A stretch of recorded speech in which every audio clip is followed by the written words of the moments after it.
contemporary America where vampires exist as a secret society living among humans. The film opens with one of cinema's most memorable sequences set in a nightclub where what appears to be a normal dance party is revealed to be a vampire blood rave, where the undead spray human blood from the sprinkler systems while dancing.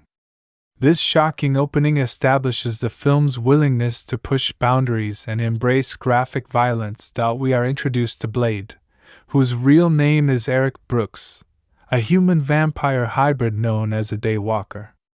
Unlike pure vampires, Blade possesses all of their strengths but none of their critical weaknesses, most importantly the ability to walk in sunlight. His unique nature stems from a tragic origin. His pregnant mother was attacked and bitten by a vampire moments before his birth, transferring vampiric properties to him in the womb while leaving him partially human. Blade has dedicated his existence to hunting and destroying vampires, aided by his mentor and weaponsmith Abraham Whistler, an aging vampire hunter who found Blade as a young man and trained him to harness his abilities. Whistler creates specialized weapons and serums for Blade, including a crucial concoction that helps suppress Blade's vampire bloodlust and prevents him from fully turning into a vampire. The central conflict emerges when Deacon Frost, an ambitious young vampire, begins consolidating power within the vampire nation. Unlike the traditional vampire elders who maintain the status quo and feed carefully to avoid detection, Frost represents a younger, more aggressive faction that wants vampires to rule openly over humans. Frost is what vampires call a turned vampire rather than a pureblood-born vampire, which makes him an outsider among vampire aristocracy despite his growing influence. Frost has been researching ancient vampire texts and has discovered the legend of La Magra, a blood god that represents the essence of all vampires. According to prophecy, if the proper ritual is performed, La Magra can be summoned to grant one vampire ultimate power and transform all vampires into daywalkers like Blade, eliminating their greatest vulnerability and allowing them to dominate humanity completely. A hematologist named Dr. Karen Jensen becomes entangled in this conflict when she is attacked and bitten by a vampire that Blade is hunting. Blade saves her and brings her to his underground lair, where Whistler treats her bite wound before she can turn. Karen's scientific background becomes valuable to the team as she begins to study vampire biology and helps develop new weapons against them. As Blade investigates Frost's activities, he discovers that Frost has been eliminating both the conservative vampire elders and anyone who stands in his way. The vampire nation is structured hierarchically, with pureblood houses controlling different territories, but Frost aims to overthrow this entire system. Blade's investigation leads him through vampire archives, blood banks that serve as vampire feeding grounds, and eventually to Frost's penthouse headquarters. The plot thickens when Blade learns that he himself is the key to Frost's plan. The ritual to summon La Magra requires the blood of the Daywalker, making Blade the essential component in Frost's scheme. This revelation forces Blade to confront not only external enemies but also his own nature and the question of what he truly is: human, vampire, or something entirely different. Whistler is captured and infected by Frost's forces in a devastating blow to Blade. Rather than turn into a vampire, Whistler chooses to take his own life, but not before giving Blade his blessing to continue the fight. This loss fuels Blade's determination to stop Frost, even as he struggles with his increasing bloodlust and the temptation to embrace his vampire nature fully. Karen's presence forces Blade to reconnect with his humanity. Through their developing relationship, we see glimpses of the man beneath the warrior, someone who has sacrificed normal human connection in his single-minded pursuit of vengeance. Karen represents the possibility of redemption and a different path, even as circumstances push Blade toward an inevitable confrontation. The climax takes place in the Temple of Eternal Night, where Frost has assembled the vampire elders for the La Magra ritual. Frost has captured Blade and begins draining his blood to complete the ceremony. Karen manages to free Blade, but not before Frost completes the transformation and becomes the vessel for La Magra, gaining godlike powers that make him seemingly invincible. The final battle between Blade and the La Magra-possessed Frost is a spectacular confrontation that combines martial arts, swordplay, and supernatural powers. Blade must rely on everything Whistler taught him, his own hybrid abilities, and Karen's scientific ingenuity to overcome an enemy who has become far more powerful than any vampire he has faced before. Karen discovers that EDTA, an anticoagulant used in blood preservation, causes vampires' blood to explode at the molecular level. Using this knowledge, Blade injects Frost with a specialized serum derived from EDTA, causing the vampire god's blood to literally boil and explode from within. Frost's body erupts in a catastrophic display as La Magra is destroyed and Frost is reduced to ASH.I. In the aftermath, Blade must make a choice. Karen has developed a potential cure that could eliminate his vampire side entirely, allowing him to live as a normal human. However, this would also mean giving up his enhanced abilities and abandoning his war against vampires. After deep consideration, Blade chooses to reject the cure and continue his mission, recognizing that the world still needs protection from the vampire threat and that his unique nature makes him the only one capable of providing it. The film concludes with Blade heading to Moscow, following reports of vampire activity, suggesting that his crusade is far from over. He has lost Whistler but gained an ally in Karen, and his resolve to protect humanity from the supernatural darkness remains unshaken. The ending promises that this is just one chapter in Blade's ongoing war against the vampire nation. Cast and CHARCTRS Wesley Snipes delivers a career-defining performance as Eric Brooks, also known as Blade, the Daywalker. Snipes brought tremendous physicality to the role, having trained extensively in martial arts for years before taking on the character. His portrayal combines stoic intensity with barely restrained rage, creating a character who is simultaneously cool and dangerous. Snipes performed many of his own stunts and brought authenticity to the martial arts sequences that became a hallmark of the character. His Blade is a man consumed by his mission, someone who has sacrificed personal connections and normal life in pursuit of vengeance against the creatures who destroyed his mother and cursed him with his hybrid nature. Stephen Dorff stars as Deacon Frost, the film's primary antagonist and the vampire who dreams of overthrowing the established vampire order. Dorff plays Frost as charismatic and ambitious, a vampire who resents the pureblood hierarchy and seeks to prove himself superior through cunning and ruthlessness rather than birthright. His performance captures both Frost's charm and his underlying menace, making him a memorable villain who genuinely believes he is advancing vampire kind even as he pursues personal power. Chris Christopherson brings gravitas and weathered toughness to the role of Abraham Whistler, Blade's mentor and father figure. Christopherson's Whistler is a grizzled vampire hunter who has spent decades fighting the undead, driven by personal tragedy and a desire to save humanity from a threat most people don't even know exists.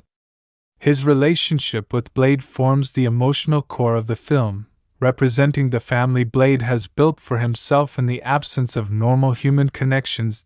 Bush Wright portrays Dr. Karen Jensen, a hematologist who becomes unwittingly drawn into the vampire underworld when she is attacked. Wright plays Karen as intelligent and resourceful, someone who brings scientific thinking to bear on supernatural problems. Her character serves as both the audience's entry point into Blade's world and as a moral compass that reminds Blade of his humanity. Dama Logue appears as Quinn, one of Frost's chief lieutenants and a recurring threat throughout the film. Logue brings dark humor to the role of this brutal vampire enforcer who seems to take particular pleasure in violence and chaos. Udo Kier plays Dragonetti, the leader of the vampire house of Erebus and representative of the old guard pureblood vampires. Kier's aristocratic bearing and commanding presence established the vampire society's hierarchical nature and the tensions between traditional vampires and Frost's revolutionary faction. Sanaa Lathan has a small but important role in flashback sequences as Blade's mother, Vanessa Brooks, whose attack while pregnant sets the entire story in motion. Though her screen time is limited, these flashbacks provide crucial context for understanding Blade's motivation and origin. Tracy Lords appears as Raquel, one of Frost's vampire associates, bringing additional presence to the vampire faction scenes. Tim Guinate plays Dr. Curtis Webb, a familiar who serves the vampires and represents humans who have betrayed their own kind in hopes of being turned. The ensemble cast also includes numerous stunt performers and martial artists who brought the film's ambitious action sequences to life, creating a believable world where vampires and vampire hunters engage in spectacular combat. Release date and box office performance. Blade was released in the United States on August 21, 1998, arriving in theaters during the late summer season when studios typically release films with less mainstream appeal or more niche audiences. The release date proved fortuitous, as the film faced relatively little competition and benefited from strong word of mouth that built over its theatrical run. The film opened in 2,322 theaters across North America and exceeded all expectations by earning $17.1 million during its opening weekend, debuting at number 1 at the box office. This strong opening was particularly impressive considering that Blade was based on a relatively obscure comic book character and carried an R rating that limited its potential audience. Blade demonstrated impressive staying power throughout its theatrical run, ultimately earning $70.1 million domestically in the United States and Canada. The film's international performance was equally strong, grossing an additional $61.4 million from overseas markets, bringing its worldwide total to approximately $131.2 million against its $45 million production budget. These box office numbers represented a significant success that exceeded the studio's projections and proved that R-rated superhero films could be commercially viable. The film's profitability demonstrated to Hollywood executives that comic book properties could appeal to adult audiences and didn't need to be toned down for family audiences to succeed financially. The home video release further extended Blade's commercial success and cultural impact. The film performed exceptionally well on VHS and later DVD, finding an even larger audience through home viewing. The DVD release featured behind-the-scenes content and commentary that deepened fan appreciation for the film's production. Blade's success had far-reaching implications for the film industry. It demonstrated that superhero films could work outside the traditional mold established by earlier films like the Superman and Batman franchises. The movie proved that audiences were hungry for more mature, action-oriented takes on comic book characters, paving the way for films like X-Men in 2000 and ultimately the entire modern superhero film era that would follow. Critics were generally positive in their reception, with many praising the film's stylish direction, impressive action sequences, and Wesley Snipes' commanding performance. The film currently maintains favorable ratings on most review aggregation sites, with particular praise for its visual style and the way it established its own unique mythology. Some critics noted that the plot could be formulaic at times, but most agreed that the film's execution and entertainment value overcame any narrative shortcomings. Blade received several award nominations and wins, particularly in technical categories. The film was recognized for its innovative visual effects, action choreography, and production design. The distinctive look and feel of Blade influenced countless films that followed, particularly in how filmmakers approached the aesthetic of urban supernatural action. The success of the original Blade led to two sequels, Blade 2 in 2002, directed by Guillermo del Toro, and Blade: Trinity in 2004. A television series aired briefly in 2006. The franchise generated substantial revenue across all these platforms, cementing Blade's place in popular culture and superhero cinema history.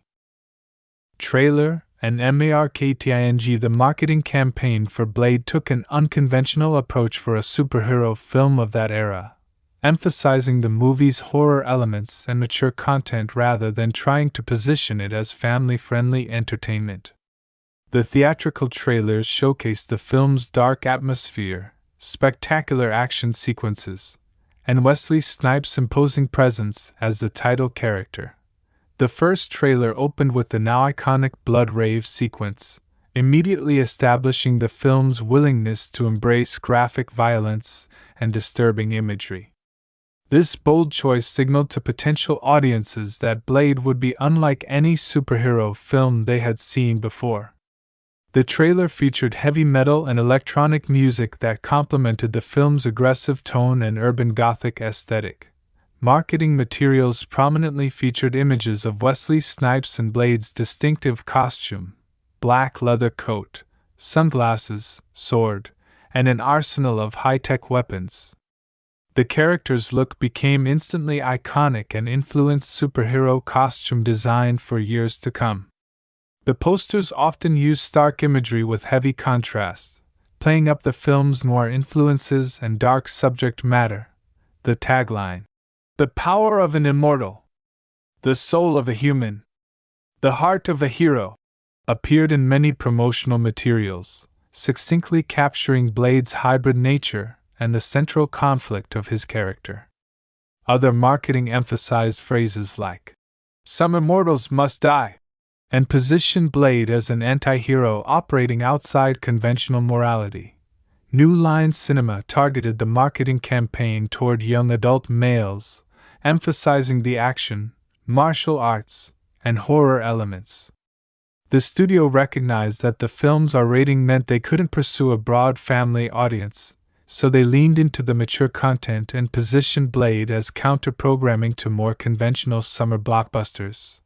Television spots aired during programming that skewed toward the target demographic, including action shows, wrestling, and late-night broadcasts. The marketing team created different versions of trailers and spots that emphasized different aspects of the film depending on the audience. Some focused more on horror elements, others on martial arts action, and still others on the science fiction aspects of the vampire mythology. The promotional campaign also included tie-ins with comic book stores and specialty retailers. Recognizing the importance of the core comic book fan base, even though Blade was not among Marvel's most popular characters at the time, Marvel produced special comic book issues tied to the film's release, helping to introduce the character to readers who might not have been familiar with his previous appearances. Behind-the-scenes footage and interviews with Wesley Snipes were strategically released to build anticipation. Snipes proved to be an excellent spokesperson for the film, articulating his vision for the character and demonstrating the physical training and martial arts skills he brought to the role. His credibility as an action star helped overcome skepticism about whether a relatively obscure comic book character could carry a major film. The marketing successfully created buzz around the film's innovative approach to the superhero genre. Early screenings generated positive word of mouth that the studio leveraged in their advertising, highlighting critical praise and audience reactions that emphasized how different and exciting Blade was compared to other films in theaters. Cultural impact and legacy. Blade's influence on popular culture and the film industry cannot be overstated. The film is widely credited as one of the key catalysts that launched the modern superhero film era. While it would be films like X-Men and Spider-Man that would fully establish the superhero blockbuster template, Blade proved the concept could work and demonstrated that there was a massive audience hungry for well-executed comic book adaptations. The film's success gave Marvel leverage in Hollywood at a time when the company was facing financial difficulties. The box office performance and cultural impact of Blade helped Marvel executives convince studios that their comic book properties were valuable film franchises, directly contributing to the deals that would eventually lead to the Marvel Cinematic Universe. Blade also broke ground as a mainstream action film headlined by an African American actor in a non-traditional, black film context. Wesley Snipes' success as Blade opened doors for greater diversity in action and superhero films, demonstrating that audiences would embrace heroes of color in leading roles across all genres. The film's aesthetic influence is visible in countless movies and television shows that followed. The combination of gothic horror, hip-hop culture, martial arts, and cyberpunk visual design created a distinctive look that became widely imitated. Everything from the leather costumes to the electronic music soundscapes to the stylized violence became templates for how to approach urban fantasy action. Blade established that superhero films could and should have distinct visual identities and tones appropriate to their characters rather than conforming to a single template. This principle would become fundamental to the success of later superhero franchises that recognized different characters required different approaches. The film's treatment of its mythology also set important precedents. Rather than spending excessive time on origin story exposition, Blade drops audiences into a fully realized world and allows them to discover the rules and history organically. This narrative confidence influenced how later superhero films would approach their storytelling. The film opens in 1967 with a pregnant woman named Vanessa Brooks being rushed through a hospital in the middle of the night. She is in labor, but something is terribly wrong. Her body bears the marks of a violent attack, with clear bite wounds on her neck that are bleeding profusely. The medical staff is confused and alarmed by her condition, unable to understand what has happened to her. Despite their best efforts to save both mother and child, Vanessa appears to be dying from whatever attacked her. In the chaos of the delivery room, baby Eric Brooks is born. The doctors manage to save the infant, but Vanessa's fate remains uncertain. What no one in that hospital room understands is that Vanessa was attacked by a vampire just before going into labor, and this supernatural assault has fundamentally altered the child she carried. The vampire's bite infected her blood at the moment of Eric's birth, creating something that has never existed before in the hidden world of vampires. The film then jumps forward 30 years to modern-day Los Angeles.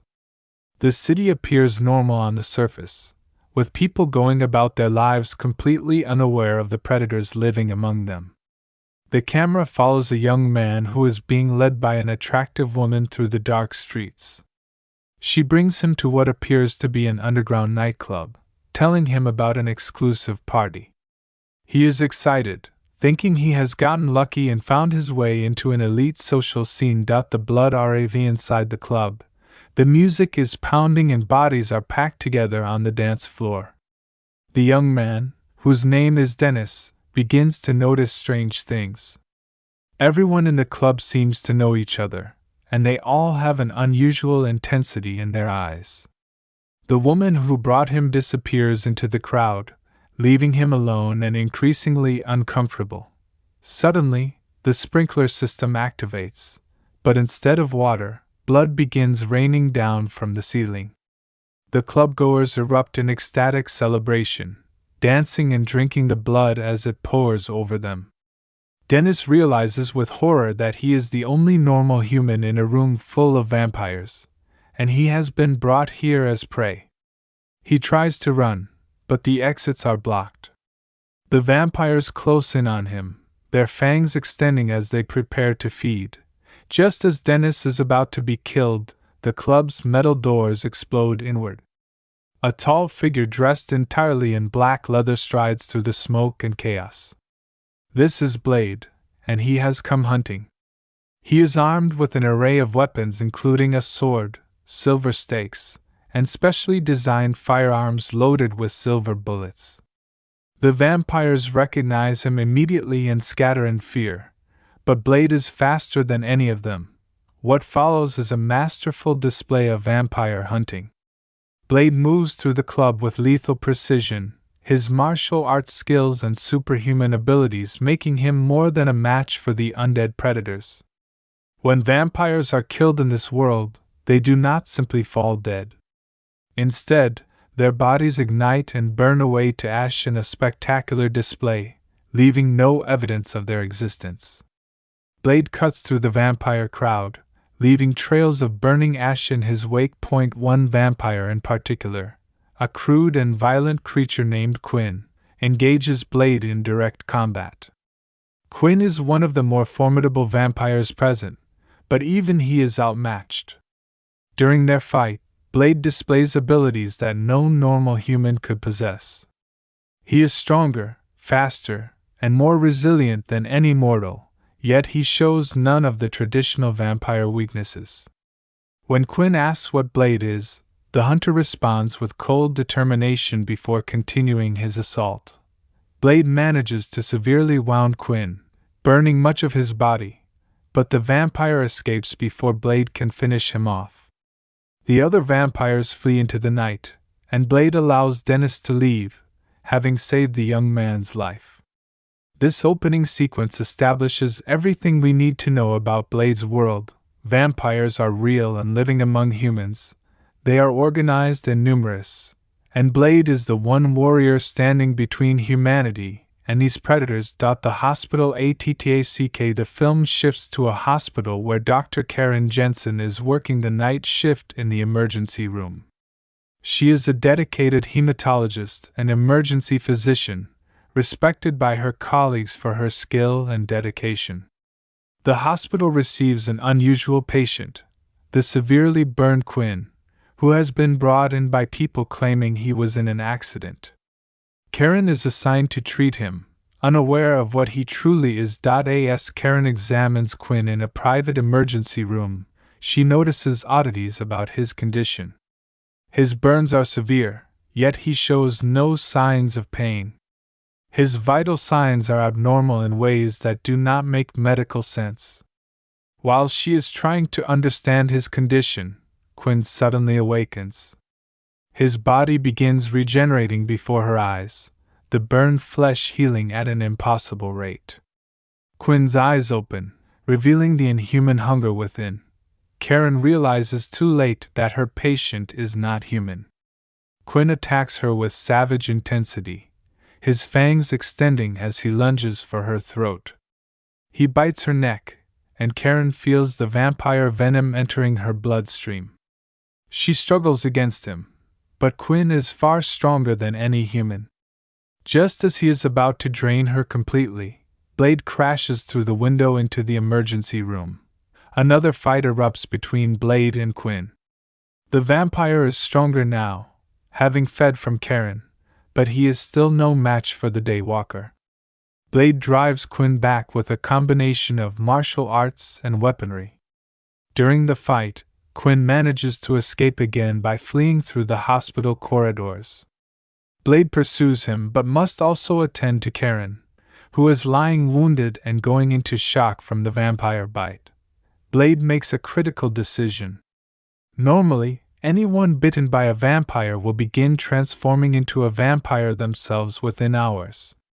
The humane thing would be to kill Karen now, preventing her from becoming one of the creatures he hunts. But something about her makes Blade hesitate. Instead, he injects her with a sedative, throws her over his shoulder, and carries her out of the hospital before security or other vampires can arrive.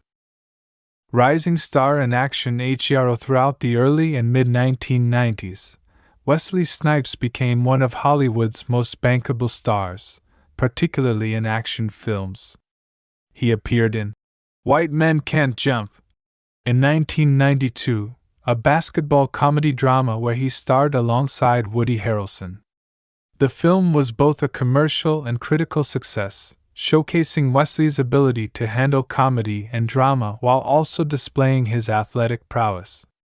His chemistry with Harrelson was excellent, and the film became a cultural touchstone. In 1992, Wesley also starred in Passenger 57, an action thriller that firmly established him as an action star in the tradition of Arnold Schwarzenegger and Sylvester Stallone, but with a distinct style. Wesley brought martial arts skills and athletic grace to action sequences rather than relying on pure physical intimidation. His character's famous line, "Always bet on black," became iconic and represented a moment of pride for African American audiences who were accustomed to seeing white actors dominate the action genre. Wesley continued building his action credentials with films like Demolition Man in 1993, where he starred opposite Sylvester Stallone. Playing the villain Simon Phoenix, Wesley brought manic energy and physical menace to the role, creating a memorable antagonist in the science fiction action film. His performance demonstrated his range within the action genre, showing he could play both heroes and villains with equal effectiveness. Drop Zone in 1994 featured Wesley as a skydiving expert, and the film allowed him to perform impressive aerial stunts and action sequences. Money Train in 1995 reunited him with Woody Harrelson in another action comedy. Throughout this period, Wesley was one of the highest-paid African American actors in Hollywood, commanding substantial salaries and having significant influence over his projects. What distinguished Wesley from other action stars of the period was his insistence on performing many of his own stunts and bringing authentic martial arts technique to his fight scenes. While other actors might rely on stunt doubles and camera tricks, Wesley's genuine skills meant that fight choreography could be more complex and filmed in longer takes, creating more impressive and believable action sequences. Wesley also made sure to balance his action roles with more serious dramatic work. He appeared in The Water Dance in 1992, a sensitive drama about a man adjusting to life after becoming paralyzed. He took on challenging roles that required emotional depth and dramatic skill, ensuring that he would not be pigeonholed as merely an action star. The Blade Phenomenon. When Wesley was offered the role of Blade in the late 1990s, many in Hollywood were skeptical about the project. The character was relatively obscure even among comic book fans, and superhero films were not yet the guaranteed blockbusters they would later become. The previous decade had seen several failed attempts at comic book adaptations, and the genre was considered risky. However, Wesley saw potential in the character and the story. Blade was a black superhero, something rarely seen in major Hollywood productions. The character's complexity, either fully human nor fully monster, fighting to protect humanity while struggling with his own nature, appealed to Wesley's desire to play multidimensional characters. He committed fully to the project, involving himself in development and bringing his martial arts expertise to the action choreography. Wesley trained intensively for the role, even though he was already in excellent physical condition and possessed advanced martial arts skills. He worked with weapons masters to learn sword techniques, trained with the specific props and weapons that would be used in filming, and collaborated with fight choreographers to create action sequences that would showcase both his martial arts background and the character's supernatural abilities. The preparation for Blade was exhaustive. Wesley spent months training before filming began, learning not just fight choreography but also how to move like the character, how to wear the costume convincingly, and how to handle the various weapons Blade employed. He studied the comic books to understand the character's history and psychology, and he worked with director Stephen Norrington to develop a vision for how Blade should be portrayed on screen. When Blade was released in 1998, it exceeded all expectations. The film was a critical and commercial success, earning over $130 million worldwide against a $45 million budget. More importantly, it demonstrated that superhero films could be dark, violent, and aimed at adult audiences while still being commercially viable.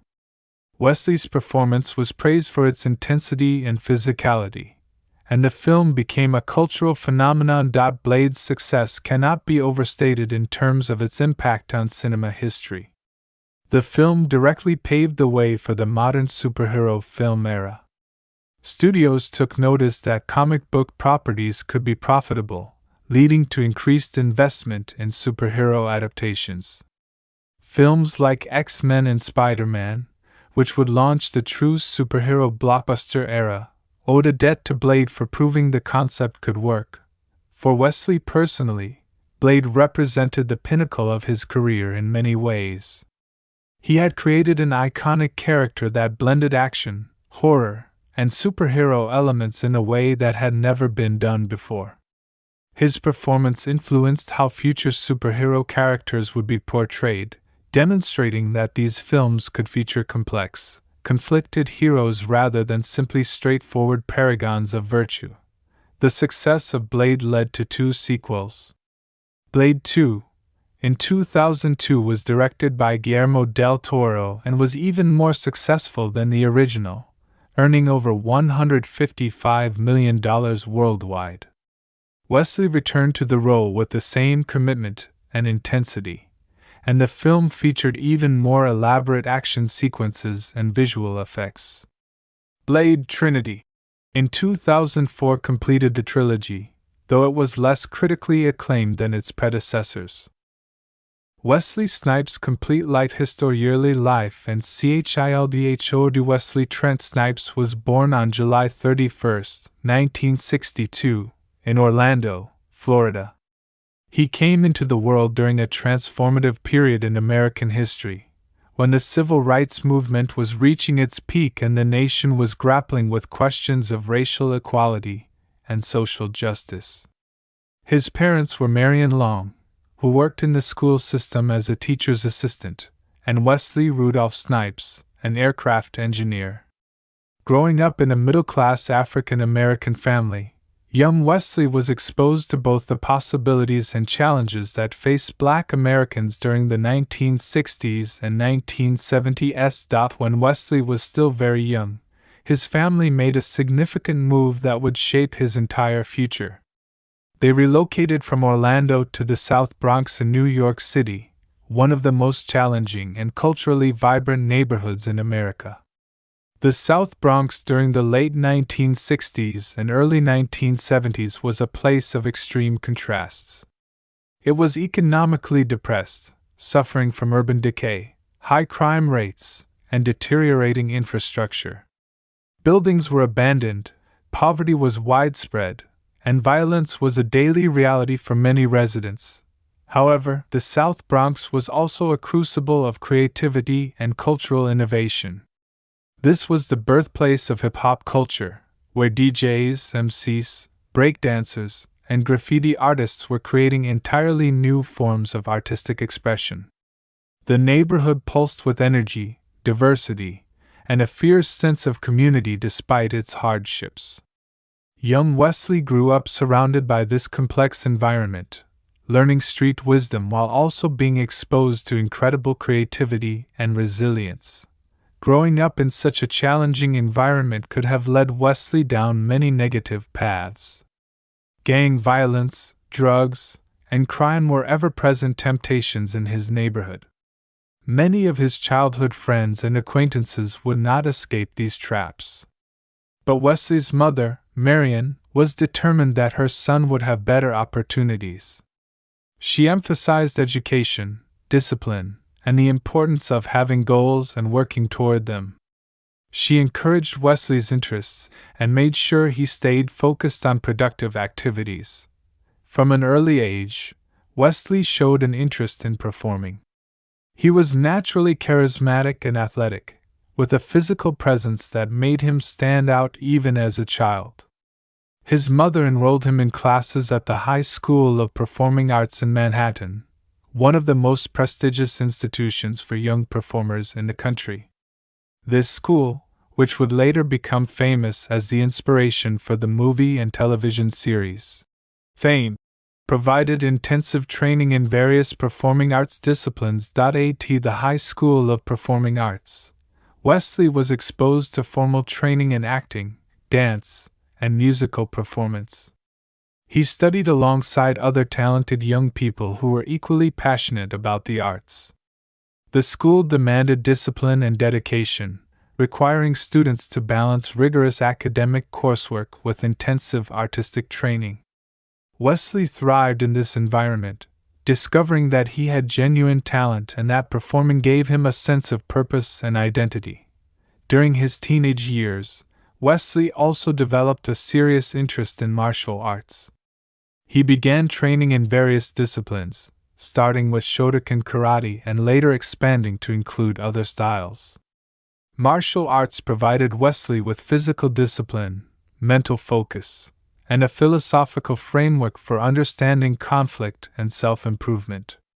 His instructors emphasized not just the physical techniques, but also the mental and spiritual aspects of martial arts practice.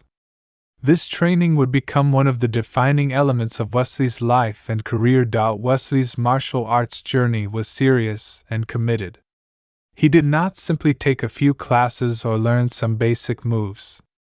He dedicated himself to genuine mastery, training for hours every day, studying under respected instructors, and advancing through the ranking systems of multiple disciplines. He earned black belts in several martial arts styles, including Shotokan karate, Hapkido, and capoeira. This was not something he pursued casually but rather a fundamental part of who he was becoming as a person. The combination of performing arts training and martial arts discipline created a unique foundation for Wesley's future career. He was developing skills that few actors possessed: the ability to perform complex fight choreography with genuine martial arts technique, the physical conditioning to handle demanding action sequences, and the discipline to commit fully to challenging roles.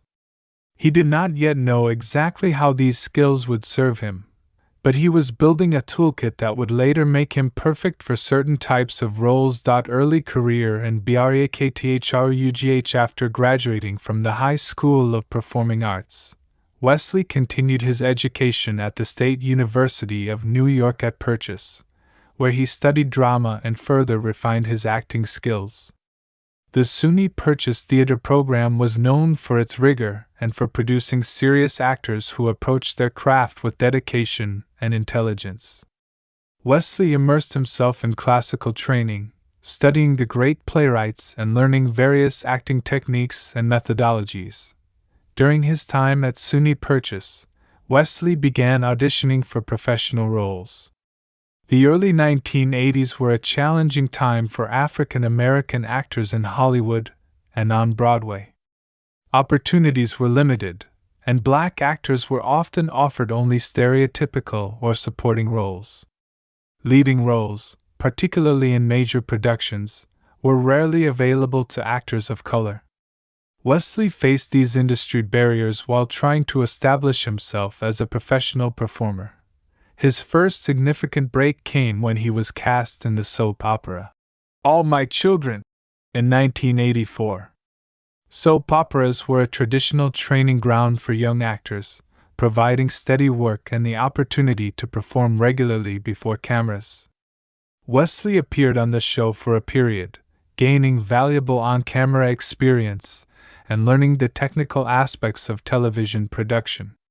While soap opera work was not particularly glamorous, it was professional employment as an actor, something many aspiring performers never achieved. Wesley's first film role came in 1986 when he appeared in the Goldie Hawn comedy Wildcats. His part was small, but it put him on screen in a major Hollywood production. The same year, he appeared in Streets of Gold, a boxing drama. These early roles were modest, but they demonstrated that Wesley could handle himself on a film set and deliver credible performances. The turning point in Wesley's career came in 1986 when he was cast in Spike Lee's Major League. Actually, this was not the Spike Lee film that became his breakthrough. His major breakthrough came with his role in Major League in 1989, where he played Willie Mays Hayes, a speedy outfielder with tremendous athletic ability but an oversized ego. Wesley brought charisma and humor to the role, and his athletic background allowed him to convincingly portray a professional baseball player. The film was a commercial success, and Wesley's performance was noticed by audiences and industry professionals alike.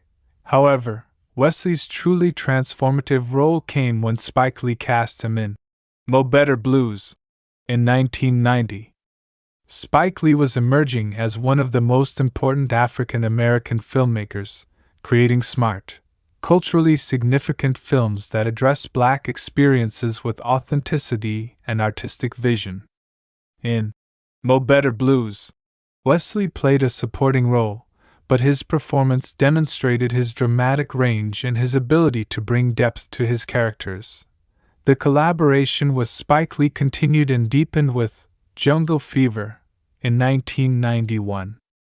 In this film, Wesley took on the leading role of Flipper Purify, an architect engaged in an interracial relationship. The film dealt with complex issues of race, class, and relationships in contemporary America. Wesley's performance was powerful and nuanced, showing that he could carry a serious dramatic film as the lead actor. Critics praised his work, and the role established him as more than just an action star or comedic performer, but as a genuine dramatic talent. Aftermath and CHOIC Blade and Karen escape the temple just before it completely collapses. They emerge into the night air, battered and exhausted but alive. The immediate threat has been eliminated. Frost is dead, his conspiracy destroyed, and the vampire world has been thrown into chaos by the death of the 12 pureblood elders. In the aftermath, Karen again offers Blade the cure she has developed. She has refined it further using what she learned during the final battle. She believes with near certainty that it will work, that it can make him human. Blade would lose his vampire abilities, but he would also lose the thirst, the darkness that threatens to consume him. He could have a normal life, could be with her as a regular person rather than as a weapon. Blade seriously considers the offer. After everything he has been through, after losing Whistler and coming so close to death, the temptation to lay down his burden is powerful. Karen represents everything he has denied himself: connection, love, peace, normalcy. She looks at him with hope in her eyes, waiting for his decision. But then Blade thinks about what Whistler told him in their final conversation. He thinks about the countless humans who do not know vampires exist, who go about their lives unaware of the predators among them. He thinks about the power vacuum created by the death of the 12 elders and Frost's organization, and how other ambitious vampires will inevitably rise to fill it. The war is not over. It will never be over. Blade makes his choice. He cannot take the cure, not while the world still needs what he is. His hybrid nature is not just a curse but a responsibility. He is the only one who can walk in both worlds, human and vampire, day and night. He is the day walker, and there is work that only he can do. He tells Karen this, seeing the sadness in her eyes even as she understands. She offers to continue helping him, to be his partner in the fight, but Blade gently refuses. He has already lost too many people he cared about to this war. He will not risk her life further. Karen deserves to return to her life, to use her brilliance to help people through medicine rather than war. They share a final moment together, an acknowledgement of what might have been in a different world. Then Blade equips himself with new weapons and prepares to leave. Karen asks where he will go, and Blade tells her that vampire activity has been reported in Moscow. There are always more vampires, always another battle to fight. Epilogu. The final scene shows Blade in Moscow, stalking through the city's nighttime streets. He has received intelligence about a vampire gathering, and he moves with deadly purpose toward his target. He is alone once again, the solitary hunter he has always been, but he is not defeated. If anything, he is more determined than ever. As Blade disappears into the Moscow night, the film ends with the understanding that his war continues. Frost was just one enemy among many. The vampire nation still exists, still preys on humanity, and Blade will hunt them wherever they hide. He has chosen his path, accepted his nature, and embraced his purpose. He is Blade, the Daywalker, humanity's champion against the darkness. And he will continue fighting until his last breath, the eternal guardian standing between the innocent and the monsters that would destroy them. The final images of Blade drawing his sword as he approaches his next battle, ready once again to bring death to the undead. The war never ends, but neither does the warrior. This is his life, his curse, his gift, and his choice. And he faces it without fear, without hesitation, as he always has and always will. The Temple of Eternal Night. Blade tracks Frost to the Temple of Eternal Night, an ancient underground structure beneath Los Angeles where vampires have performed their most sacred rituals for centuries. The temple is a vast chamber carved from stone, decorated with vampire iconography and surrounded by channels designed to carry blood for ceremonial purposes. Frost has transformed it into a ritual space, with the 12 captured pureblood vampires suspended in a circle around a central altar. Blade infiltrates the temple, fighting through Frost's vampire army. The battle showcased the full extent of Blade's abilities as he employs swords, guns, stakes, and martial arts against overwhelming numbers. He cuts through the vampire forces with determined fury, each kill bringing him closer to Frost and the ritual chamber. The action sequences are intense and brutal, emphasizing the desperate nature of Blade's mission. However, Frost has anticipated Blade's arrival. This is not an oversight but part of the plan. Frost needs Blade present for the ritual to work. As Blade enters the main ritual chamber, he is ambushed by Quinn and other elite vampire guards. Despite his skills, Blade is eventually overwhelmed by sheer numbers. He is captured and chained to the altar at the center of the ritual circle. Frost enters, triumphant. He explains his entire plan to the helpless Blade, the classic villain monologue that reveals both his brilliance and his madness. Frost sees himself as an evolutionary step forward for vampire kind, someone who will elevate them from skulking predators to rightful rulers of the earth. He views the pureblood vampires as corrupt relics of the past, and their sacrifice is both practical necessity and symbolic statement. The ritual begins with Frost cutting his own palm and allowing his blood to flow into the channels surrounding the altar. He chants in an ancient language, calling forth La Magra. One by one, the 12 pureblood vampires begin to die, their life forces being drained and channeled into the ritual. The temple trembles with supernatural power as the barrier between the mortal world and the realm of the blood god begins to weaken. Frost approaches Blade with a ceremonial knife. He cuts into Blade's chest, drawing the Daywalker's blood and allowing it to mix with his own in the ritual channels. Blade struggles against his chains, but he is held fast. His unique blood, the mixture of human and vampire that makes him what he is, flows into the ritual. The power intensifies, reality itself seeming to distort in the chamber. Karen's intervention. Despite Blade's orders to stay away, Karen has followed him to the temple. She could not abandon him to face this alone, could not live with herself if she stood by while he fought this battle. She infiltrates the temple through a different entrance, using the maps and information from Whistler's files to navigate the underground passages. Karen reaches the ritual chamber just as Frost is completing the ceremony. She sees Blade chained and bleeding, sees the 12 vampire elders dying around the circle, sees Frost standing at the center of the supernatural vortex being created by the ritual. She must act quickly, but she is one human woman against an army of vampires and a god being born. Drawing on her scientific knowledge and everything she has learned about vampires, Karen makes a desperate plan. She has brought with her the experimental serum she developed, the potential vampire cure, but she realizes it will not work quickly enough on Frost even if she could inject him.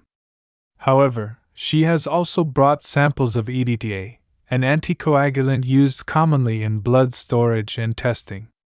She remembers how violently vampire blood reacted to the compound in her laboratory experiments.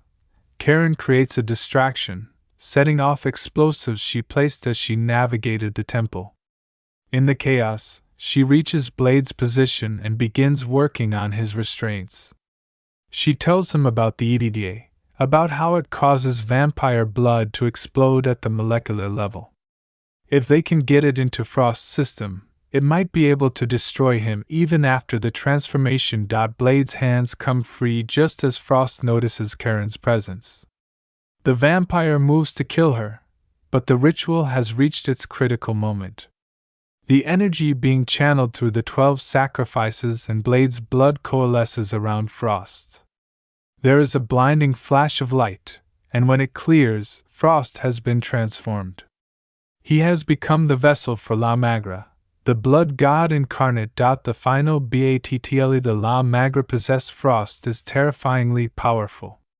His eyes glow with supernatural energy, and the air around him distorts with heat and power. He demonstrates his new abilities by killing several of his own vampire servants with casual gestures, their bodies exploding into ash from the mere force of his will. He turns his attention to Blade, ready to destroy the Daywalker who has been his nemesis and his key to godhood. What follows is an epic confrontation between Blade and the god vampire. Frost's new powers seem limitless. He moves with impossible speed, hits with devastating force, and regenerates from injuries almost instantly. Blade throws everything he has at Frost, employing every fighting technique and weapon at his disposal, but nothing seems to cause lasting harm. The battle rages throughout the temple. Blade is driven back again and again, suffering injuries that would kill a normal person. His vampire healing keeps him alive, but barely. Frost is toying with him, demonstrating his superiority, making Blade understand how completely he has been defeated. The vampire god offers Blade a choice: submit and join him in ruling the New World Order, or die. Blade refuses, of course. He would rather die as a man fighting monsters than live as a monster ruling men. This defiance enrages Frost, who abandons his cruel play and moves to finish Blade permanently. He seizes Blade by the throat, lifting him off the ground, preparing to drain every drop of blood from the Daywalker's body. Karen makes her move. She has prepared a special delivery system for the EDTA, loading it into one of Blade's specialized weapons. She throws the weapon to Blade, shouting for him to use it. Blade catches the weapon with his free hand and, with the last of his strength, drives it into Frost's body and triggers the injection mechanism. The EDTA enters Frost's bloodstream, and the reaction is immediate and catastrophic. Frost releases Blade, staggering back as the anticoagulant begins its work. His blood, supercharged with the power of La Magra, reacts violently to the compound. The vampire god's veins begin glowing beneath his skin, visible networks of light as his blood literally begins to boil. Frost screams in agony as his own power destroys him from within. His body begins to rupture, blood spraying from wounds that appear spontaneously across his skin. He tries to use his La Magra powers to stop the reaction, but the process has progressed too far. The energy that transformed him into a god now feeds the destruction, amplifying the EDTA's effects. The temple itself begins to collapse as the supernatural forces unleashed by the ritual go wild. Blade and Karen run for the exit as the ancient structure crumbles around them. Behind them, Frost's body erupts in a spectacular display of blood and energy.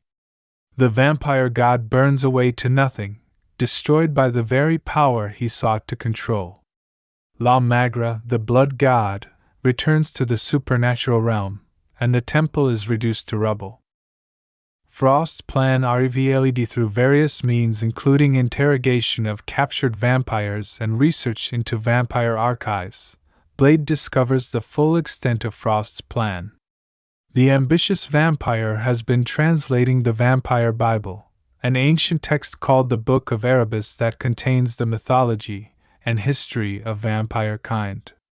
Within these texts, Frost has found references to La Magra, the blood god. According to the prophecy, La Magra is not merely a myth but an actual entity, the progenitor and essence of all vampires. If the proper ritual is performed at the correct time and place, La Magra can be summoned. The vampire who successfully completes this ritual will become the vessel for the blood god, gaining powers far beyond those of normal vampires.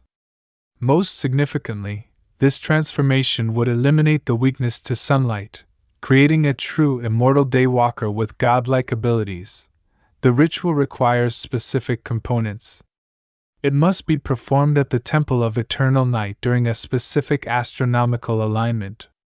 12 pureblood vampires must be present as living sacrifices, representing the 12 houses of vampire nobility.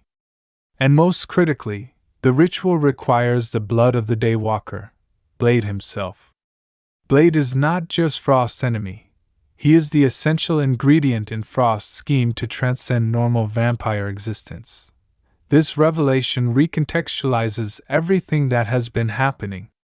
Frost's attacks on the vampire purebloods have not simply been power plays but part of his larger strategy to eliminate the old order and gather the sacrifices needed for the ritual. His interest in Blade is not merely professional rivalry but obsessive need. Without Blade's unique blood, Frost's entire plan fails. The vampire elders finally begin to understand the threat Frost represents. He is not just another rebellious turned vampire but someone who intends to overthrow their entire world order. In a surprising development, some of the pureblood vampires approach Blade through intermediaries, suggesting a temporary alliance against their common enemy. They offer information about Frost's operations and the location of his headquarters in exchange for Blade helping them stop the ritual. Blade is reluctant to work with vampires under any circumstances, but Whistler convinces him that stopping Frost must take priority over his personal hatred. The enemy of my enemy, if not a friend, is at least a useful tool. Blade agrees to use the information the vampire elders provide while making it clear he will resume hunting them once Frost is dealt with. Tropicing the intelligence provided by the vampire elders, Blade leads a raid on one of Frost's major operations. The target is a vampire archive housed beneath a public library, where Frost has been storing his research and coordinating his activities. Blade, Karen, and Whistler plan a precision strike to destroy Frost's records and hopefully capture the vampire himself. The raid initially goes according to plan. Blade fights through Frost's vampire guards with his usual lethal efficiency while Karen and Whistler work to download data from Frost's computer systems and plant explosives throughout the archive. They discover detailed plans for the La Magra ritual, including the exact date and location. They also find evidence that Frost has successfully captured most of the pureblood vampires he needs for the sacrifices. However, the entire operation was a trap. Frost anticipated that the vampire elders would betray him and leak information to Blade. He allowed the information to reach them, then prepared an ambush. As Blade is fighting in the archive, Frost's forces attack Whistler. The old hunter fights bravely, taking down multiple vampires, but he is eventually overwhelmed. Quinn, who has fully regenerated from his earlier injuries, personally captures Whistler. Blade rushes to save his mentor, but he is too late. By the time he reaches Whistler's position, The old man has been severely wounded and infected with vampire venom. Unlike Karen, who was treated immediately after her bite, Whistler has been bleeding for too long. The transformation has already begun. Blade arrives to find his mentor and father figure dying, the vampire infection spreading through his body. In one of the film's most emotional scenes, Whistler and Blade have their final conversation. The old hunter knows what must be done. He has spent his entire life fighting vampires, and he will not become one of them. He asks Blade to leave him with a gun loaded with a single silver bullet, so he can end his own life on his own terms before the transformation is complete. Blade initially refuses, desperate to find some way to save the man who saved him, but Whistler insists.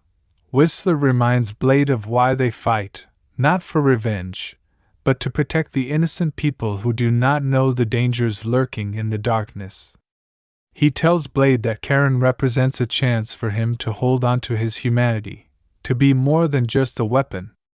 With tears streaming down his face, Blade accepts Whistler's choice. He places the gun in his mentor's hand, says goodbye, and walks away. Behind him, a single gunshot echoes through the building. Blade's DCISIO, and devastated by Whistler's death, Blade returns to the lair where Karen is waiting. For the first time since she met him, Blade appears truly vulnerable. The loss of Whistler has shaken him to his core. Karen tries to comfort him, but Blade pushes her away, reverting to the cold warrior persona he has maintained for so long. Karen refuses to be dismissed. She confronts Blade about his self-destructive path, arguing that Whistler would not want him to abandon his humanity in favor of pure vengeance. She reveals that she has been working on a potential cure for vampirism, something that could eliminate the vampire infection entirely. With her hematology expertise and the research Whistler had compiled over decades, she believes she can create a retrovirus that would rewrite vampire DNA back to human baseline. More importantly, Karen believes the cure could work on Blade himself. He could be freed from his vampire nature, from the constant thirst and the need for the suppressing serum. He could live as a normal human being, free from the curse that has defined his existence. It would mean giving up his enhanced abilities, his strength and speed and healing, but it would also mean peace. Blade is faced with the most significant choice of his life. He could take the cure, become human, and potentially have a normal life with someone like Karen. Or he can continue as the Daywalker, maintaining his war against vampires but remaining forever isolated from normal human existence. The temptation is real. For the first time, Blade allows himself to imagine what life might be like without the constant battle. But even as he considers this possibility, Blade receives information about Frost's final moves.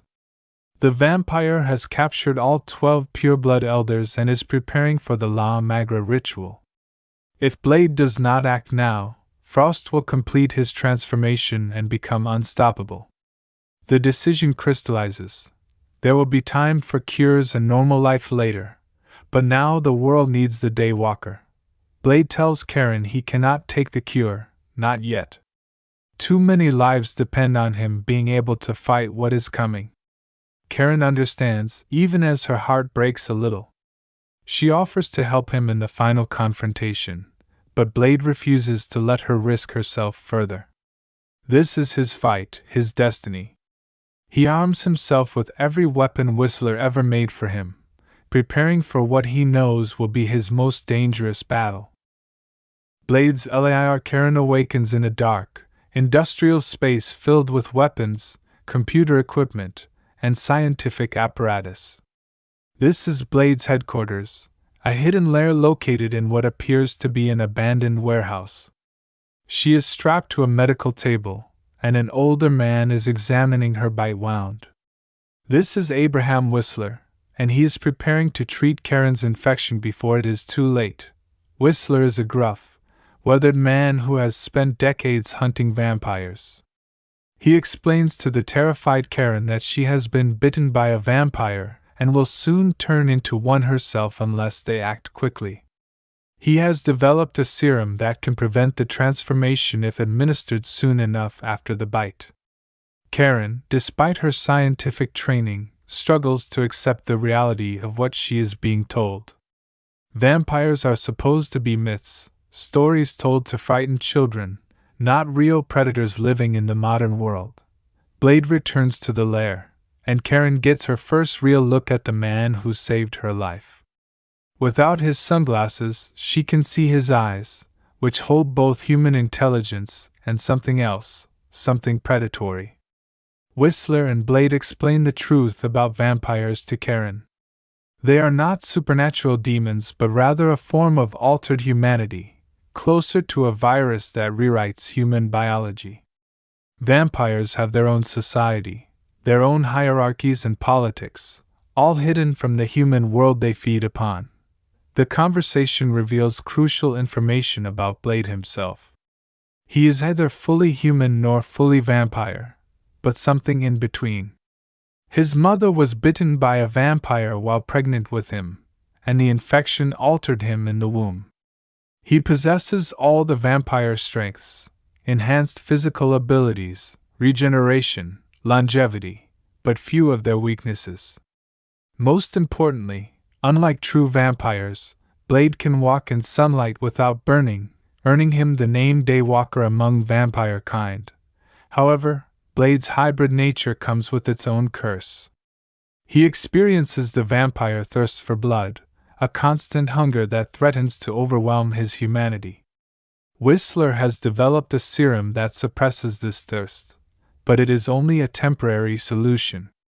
Blade must inject himself regularly to maintain control, and over time, the serum is becoming less effective. The implication is clear: one day, Blade may lose his battle against his vampire nature. Karen, with her background in hematology, becomes fascinated by the science behind vampirism.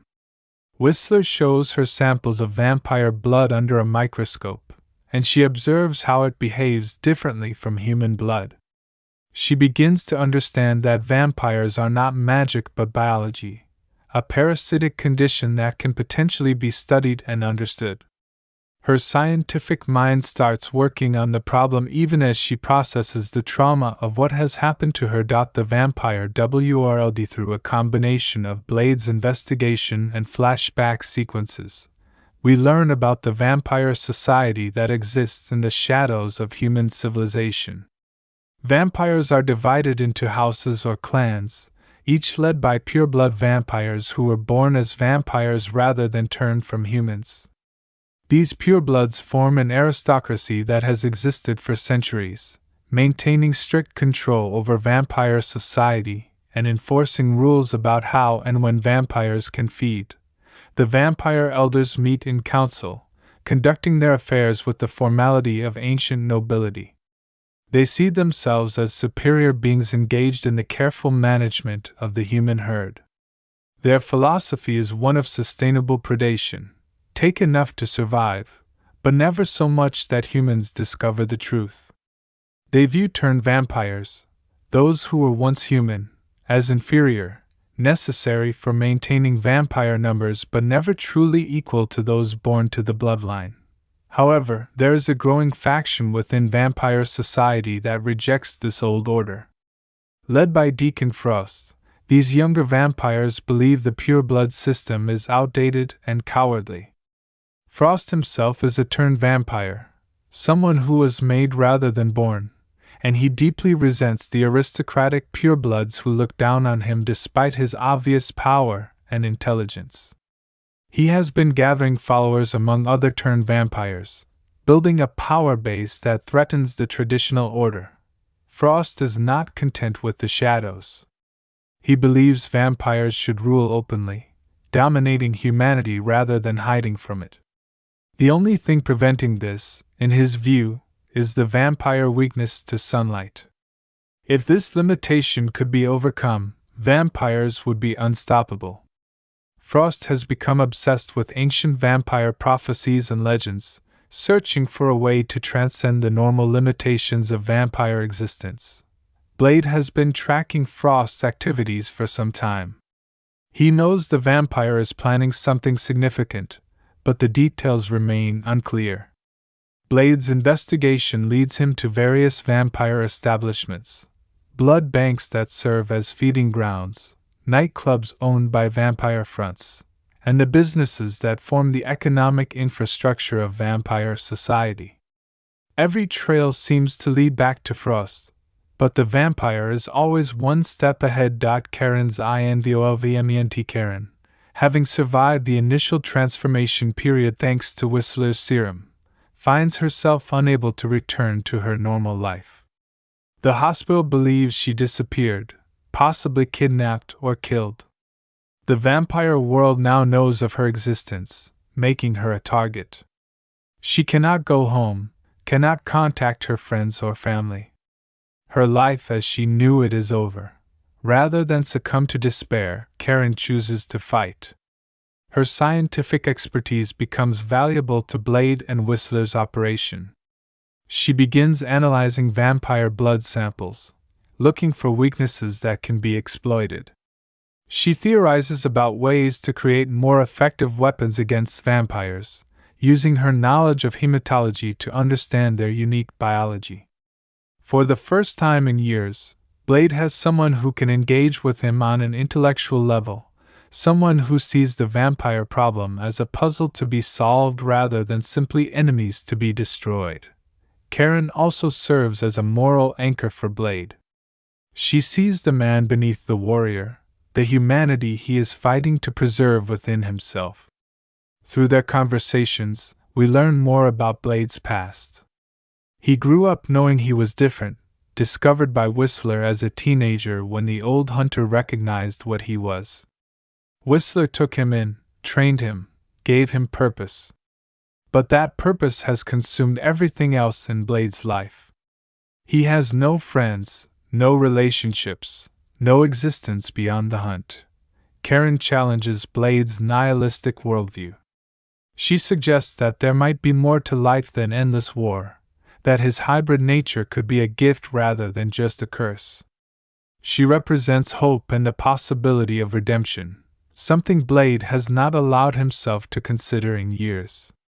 Their growing connection adds emotional depth to the story, showing us what Blade is fighting for beyond simple vengeance. Current work in FUTURE. In recent years, Wesley has remained active in the entertainment industry while also pursuing various other interests. He has appeared in several films and television projects, including a notable role in the Eddie Murphy comedy, Dolomite Is My Name, and the thriller, Coming to America, the sequel to the Eddie Murphy classic, Coming to America. There has been significant fan interest in seeing Wesley return to the role of Blade, particularly with Marvel Studios now controlling the film rights to the character as part of the Marvel Cinematic Universe. While a new Blade film is in development with a different actor in the title role, there has been speculation about whether Wesley might appear in some capacity, perhaps passing the torch to a new generation. Wesley has expressed gratitude for his career and the opportunities he has had, while also acknowledging the challenges and mistakes along the way. His perspective has been shaped by his experiences, both positive and negative, and he has spoken about the importance of resilience and the ability to learn from setbacks. Looking forward, Wesley continues to develop projects through his production company and remains interested in creating opportunities for diverse voices in entertainment. He has expressed interest in directing and in working on projects that address social issues and provide meaningful commentary on contemporary life. Wesley Snipes remains a significant figure in American cinema, someone whose career has spanned decades and who has made lasting contributions to the art form. From his early days in the South Bronx through his emergence as an action star and cultural icon, to his personal challenges and ongoing work, Wesley's life story reflects both the possibilities and complexities of achieving success in American entertainment, while navigating the additional challenges faced by African Americans in the industry.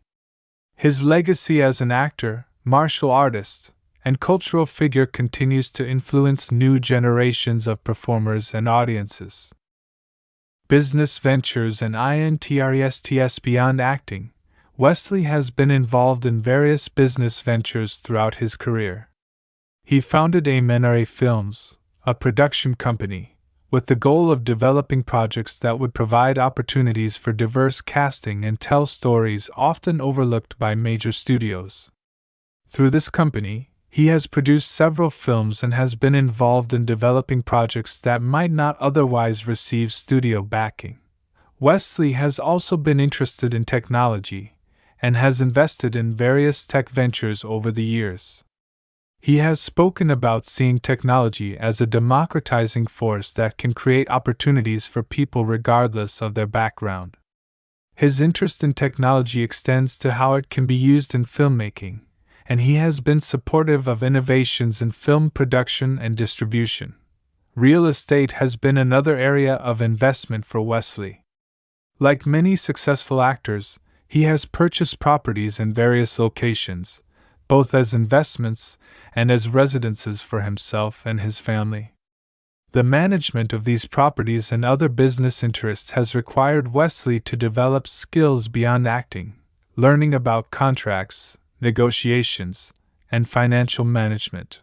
Wesley has also been involved in fashion and has been recognized for his distinctive personal style. Throughout his career, he has been noted for his elegant and sophisticated approach to both formal wear and casual attire. He has been featured in fashion magazines and has been considered a style icon, particularly among African American men who saw him as representing a refined, confident aesthetic. Activism and social conscientiousness throughout his career. Wesley has been conscious of his role as one of the most prominent African American actors in Hollywood. He has spoken about the responsibility that comes with this visibility, and has been thoughtful about the roles he chooses and the messages his work sends.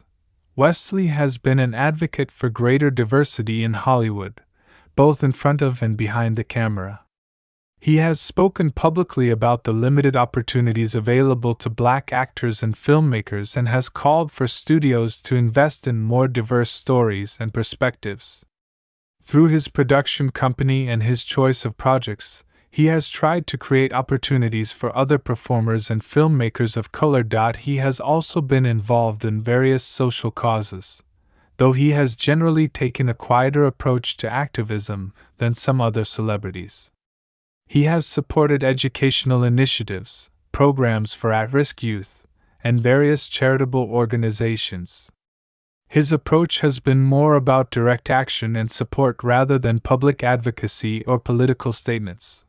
Wesley has spoken about the importance of economic empowerment for African American communities. He has argued that true equality requires not just representation in entertainment, but also ownership and control of businesses and resources. This philosophy has influenced his business decisions and his encouragement for other successful African Americans to invest in their communities. Legacy and cultural impact. Wesley Snipes' impact on cinema and popular culture is substantial and multifaceted.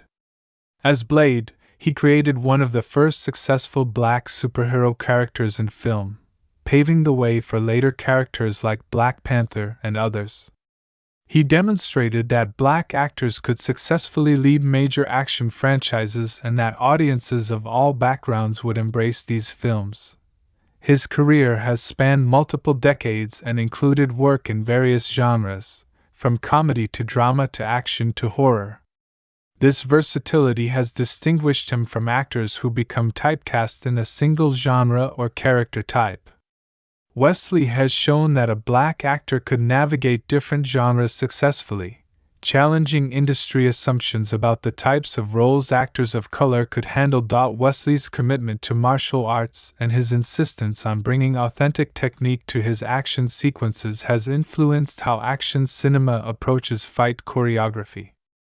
directors and choreographers have noted how Wesley's genuine skills allowed for more sophisticated and believable action scenes, raising the standard for what audiences expect from action films. For African American audiences specifically, Wesley has been an important figure, representing success, sophistication, and the possibility of achieving at the highest levels despite systemic barriers. His characters have often embodied strength, intelligence, and dignity, providing positive representations at a time when such images were not as common in mainstream cinema as they should have been. Wesley's influence extends to the generation of actors who came after him. Many black actors working in action films and superhero projects today have cited Wesley as an inspiration and a trailblazer who opened doors that might otherwise have remained closed. His success demonstrated what was possible and encouraged others to pursue similar paths. Later career in CHLLENGS. Following the Blade trilogy, Wesley continued to work in films throughout the 2000s, though his career faced some challenges. He appeared in action films like Unstoppable and The Art of War, and he took on various dramatic roles in both mainstream and independent films. However, none of these projects achieved the cultural impact or commercial success of Blade. Wesley also faced serious legal troubles during this period. In 2008, he was convicted on federal tax charges for failing to file income tax returns for several years. The case became highly publicized, and Wesley was sentenced to 3 years in federal prison. He began serving his sentence in 2010 at a federal facility in Pennsylvania. The tax case was controversial, with Wesley and his supporters arguing that he had been misled by advisors and that the prosecution was overly harsh.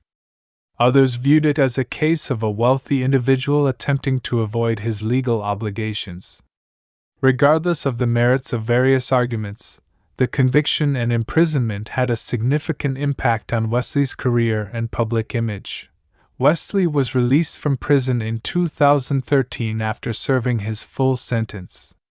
Upon his release, he faced the challenge of rebuilding his career and reputation. Hollywood can be unforgiving to those who have faced legal troubles, and Wesley had been absent from major film productions for several years. However, he remained determined to continue his acting career. In the years following his release, Wesley gradually returned to work.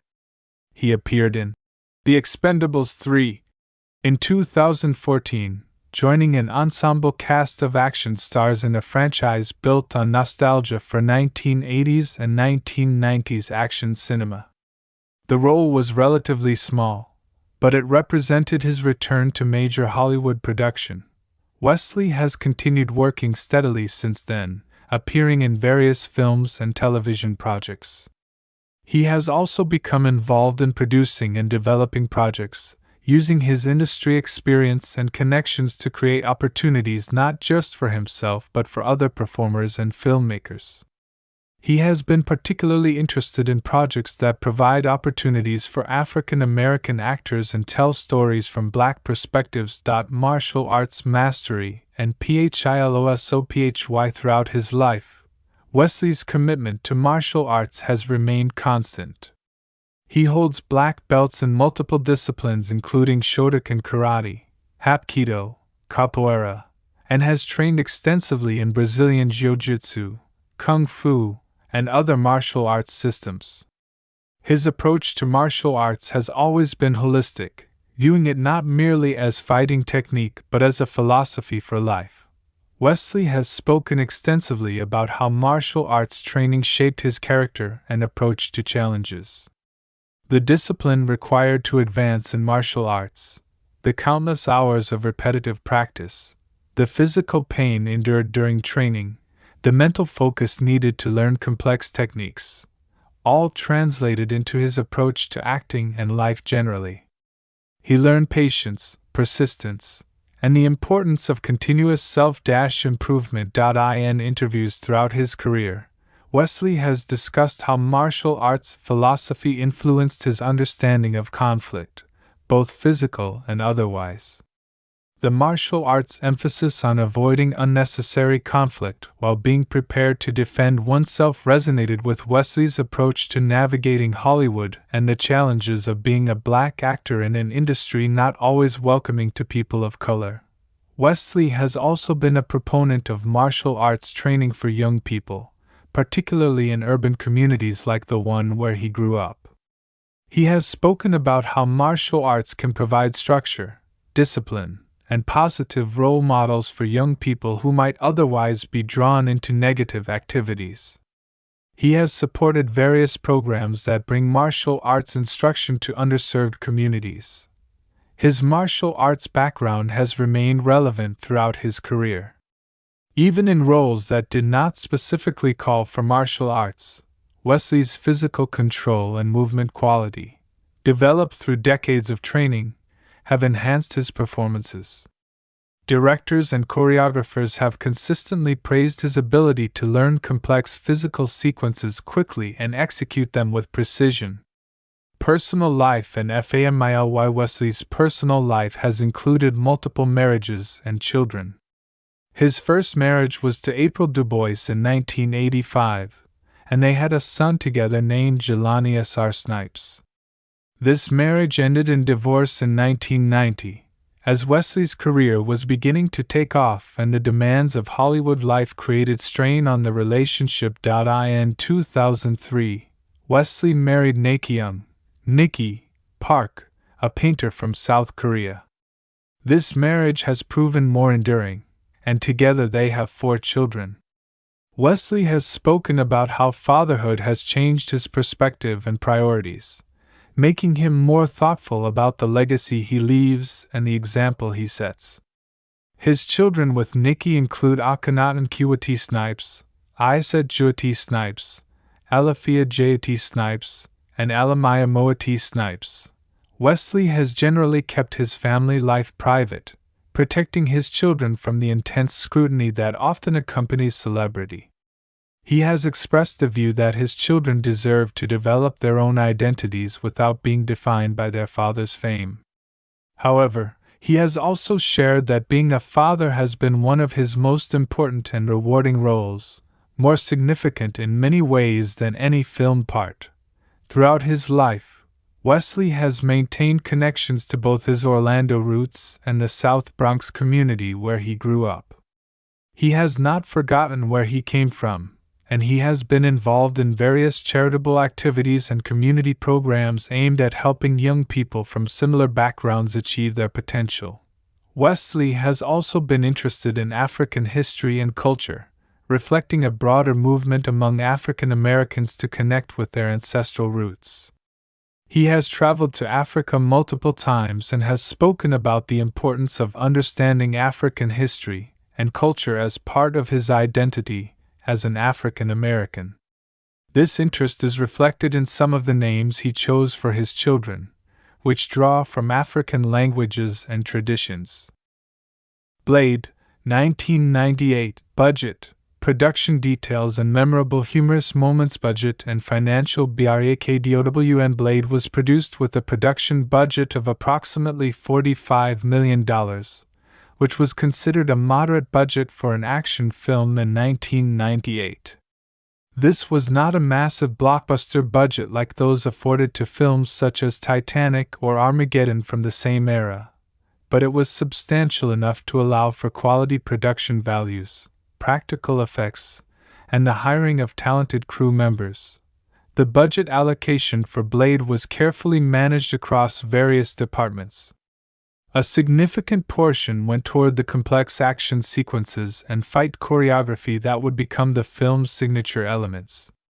The production hired experienced stunt coordinators and fight choreographers who could work with Wesley Snipes to create authentic-looking martial arts sequences that took advantage of his genuine skills.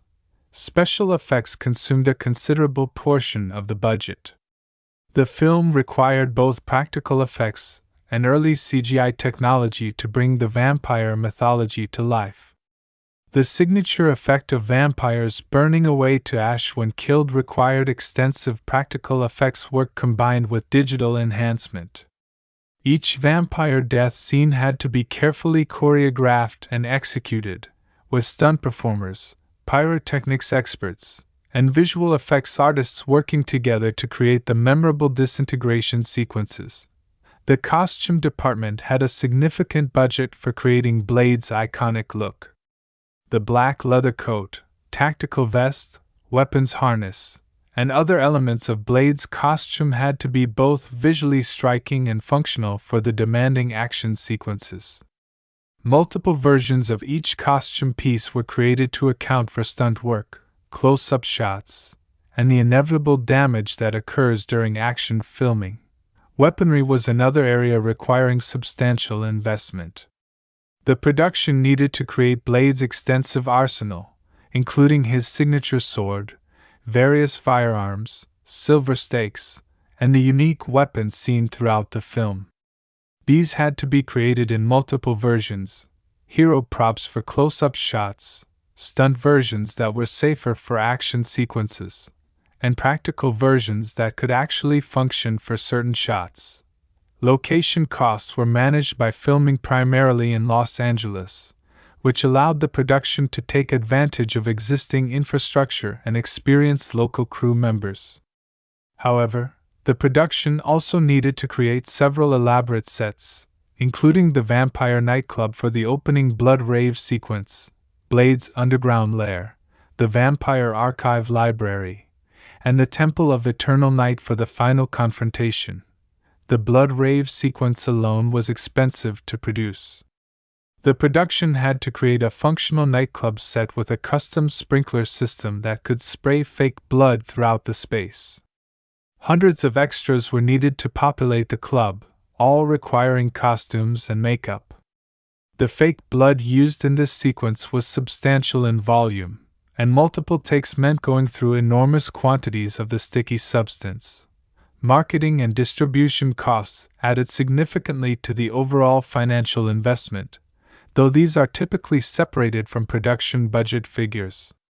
New Line Cinema invested heavily in promoting Blade, recognizing that they needed to educate audiences about this relatively unknown comic book character and generate excitement for a film that was quite different from typical superhero fare.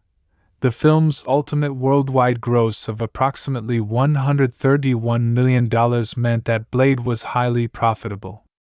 When accounting for home video sales, which were substantial in the late 1990s and early 2000s, the film became even more financially successful. This profitability was crucial in convincing studios that superhero films were viable investments, directly influencing the development of future comic book adaptations. Production challenges and interesting details. The production of Blade faced several interesting challenges. One significant issue was the physicality required of the actors, particularly Wesley Snipes. While Snipes was already in excellent condition and possessed advanced martial arts skills, the specific demands of the role required additional specialized training. He worked with weapons masters to learn sword techniques specific to Blade's fighting style, which combined traditional martial arts with more theatrical, cinematic movements. The night shooting schedule was demanding on the entire cast and crew. Because much of the film takes place at night and in dark locations, a significant portion of filming occurred during nighttime hours. This reverse schedule can be physically and mentally taxing, disrupting normal sleep patterns and making the work more challenging for everyone involved. The makeup effects for the vampire characters required extensive time in the makeup chair for many actors.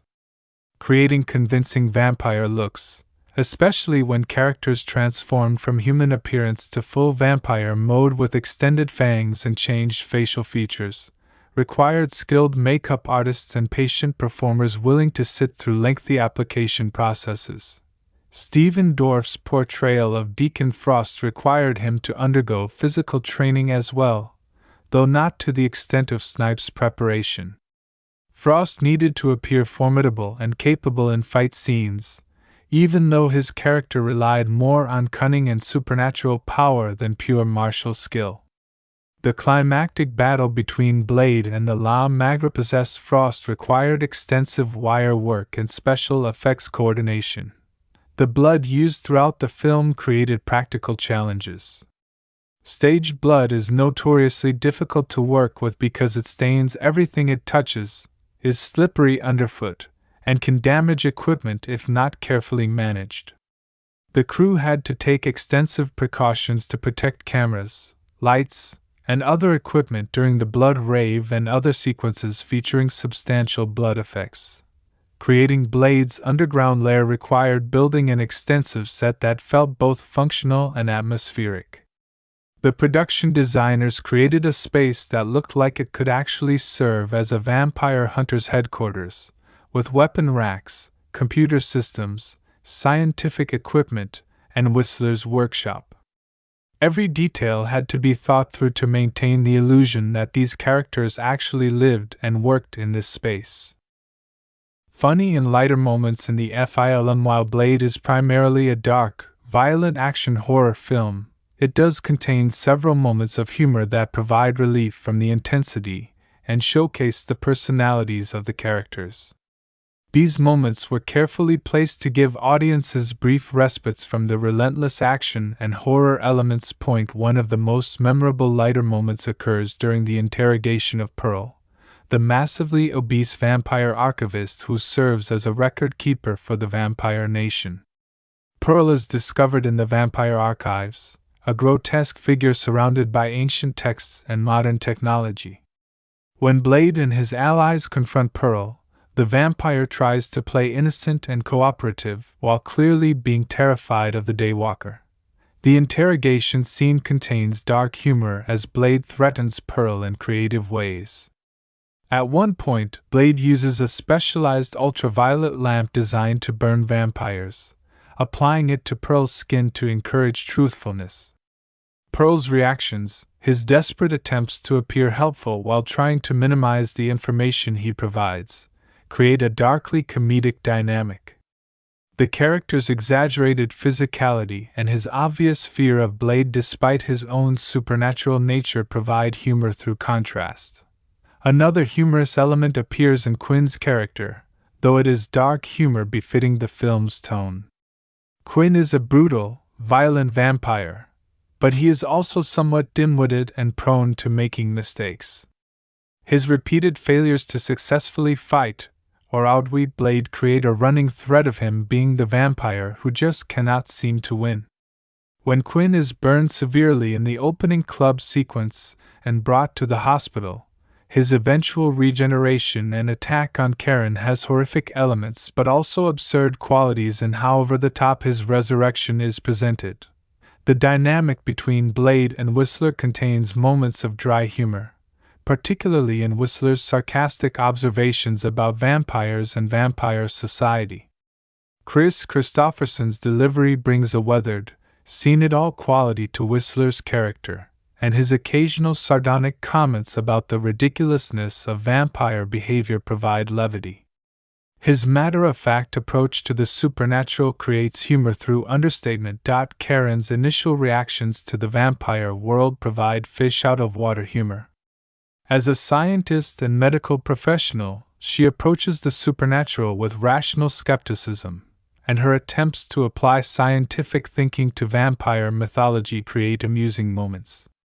Her insistence on understanding the biological mechanisms of vampirism when faced with creatures that defy normal science provides humor through her very reasonable but ultimately inadequate framework for understanding what is happening. There is subtle humor in how Blade navigates the human world while being a vampire hunter. Certain moments show him interacting with normal people who have no idea what he actually does, creating situational irony.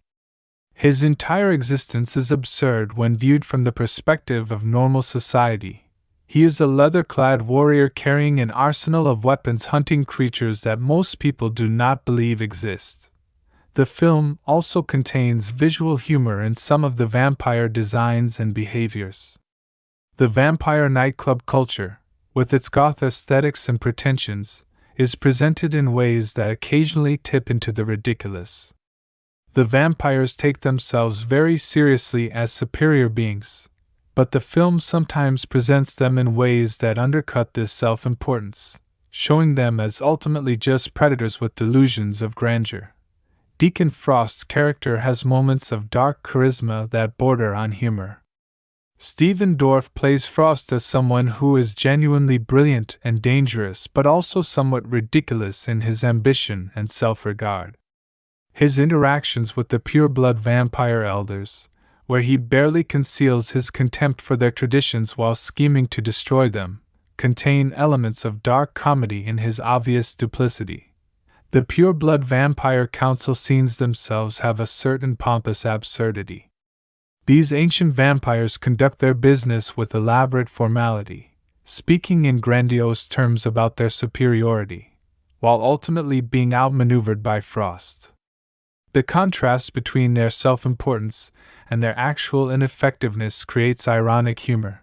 There are small moments of physical comedy within some of the action sequences.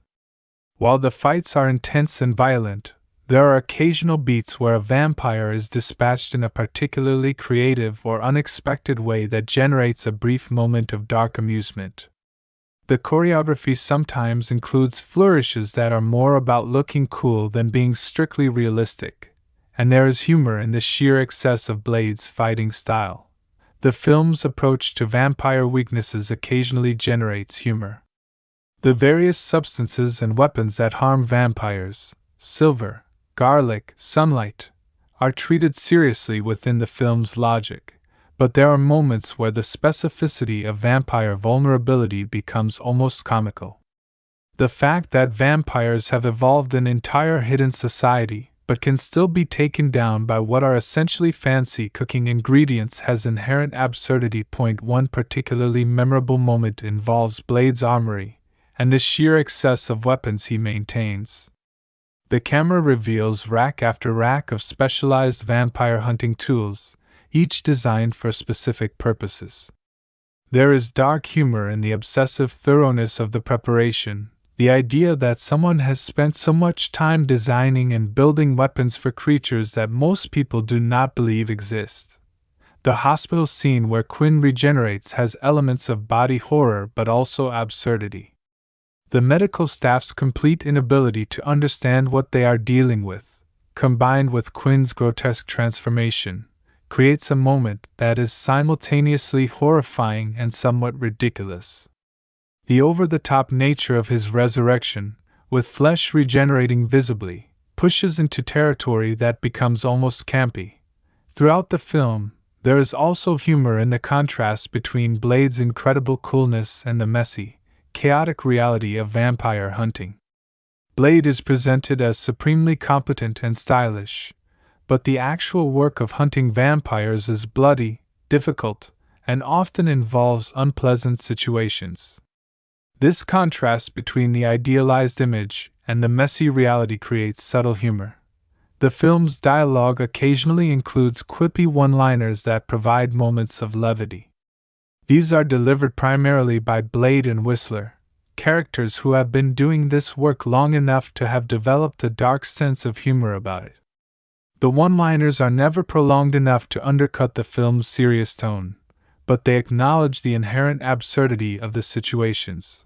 While Blade is definitely not a comedy, these lighter moments and touches of humor serve important functions. They prevent the film from becoming oppressively dark. They develop character through showing how different people cope with the insane reality of the vampire world, and they provide pacing variation that makes the serious and intense moments more effective by contrast. The humor is never out of place but rather integrated naturally into a film that understands it needs occasional relief from its relentless intensity. The success of balancing these tones, horror, action, drama, and occasional dark humor, was one of the factors that made Blade work so well. The film took its premise seriously without becoming self-serious, maintaining a self-awareness that kept it engaging and entertaining even during its darkest moments.